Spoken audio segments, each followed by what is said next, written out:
Doctor Shri నాగ గురునాథ శర్మ గారు, వారిని stage పైకి సాదరంగా ఆహ్వానిస్తున్నాను. సుప్రసిద్ధ సంస్కృత పోయేట్ అండి, సంస్కృతంలో వారు లిఖిస్తారు. సో ఒకసారి గట్టిగా చప్పలతో స్వాగతం. కామాక్షి పరదేవతకు జన్మనిచ్చిన తల్లిదండ్రులకు నమస్కరిస్తూ, అఖండ లాంటి చిత్రంలో ఈ అవకాశం రావడం అన్నది చాలా గొప్ప పరమేశ్వర కటాక్షంగా భావిస్తున్నాను.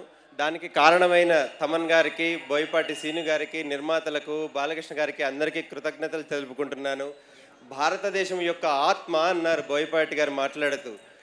భారతదేశము శరీరం అనుకుంటే దానిలో ప్రవహించే రక్తము సంస్కృతి, అందులో హృదయధ్వని సంస్కృతం. ఈ భాష నిరంతరం ధ్వనిస్తూనే ఉంటుంది ఈ శరీరంలో. కాబట్టి ఈ చిత్రములో సంస్కృతంలో రాయించడమే ఔచిత్యము. అట్లాంటి ఔచిత్యాన్ని పాటించారు బోయపాటి సీను గారు. దానికి కృతజ్ఞతలు తెలుపుకుంటున్నాను. నాది అనంతపురం జిల్లా తాడిపత్రి దగ్గర కడవకొలను గ్రామం. మా రాయలసీమ ముద్దుబిడ్డ బాలకృష్ణ గారు మా హిందూపురం విజయనగర సామ్రాజ్యంలో మళ్ళీ ప్రభువుగా ఉన్నారు వారు.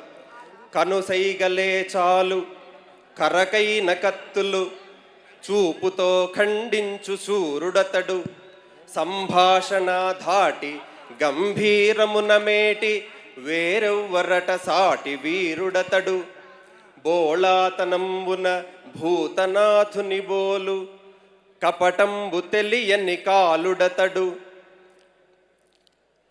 తన వారికై వచ్చు తగవన్నచో హెచ్చు సిరివెండి తెర నరసింహుడతడు, ఆంధ్రమావేశమై తెలుగు అందమూరి నటన రక్తమై ప్రవహించు నందమూరి, తృష్ణ ఎవరన్న నీతడు కృష్ణ కృష్ణ పద్మభూషణుండౌ మన బాలకృష్ణ.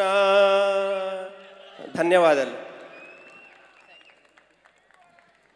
ఒకసారి గట్టిగా చప్పట్లు బాలేబాబు గారి గురించి ఎంత బ్యూటిఫుల్గా చెప్పారండి కదా.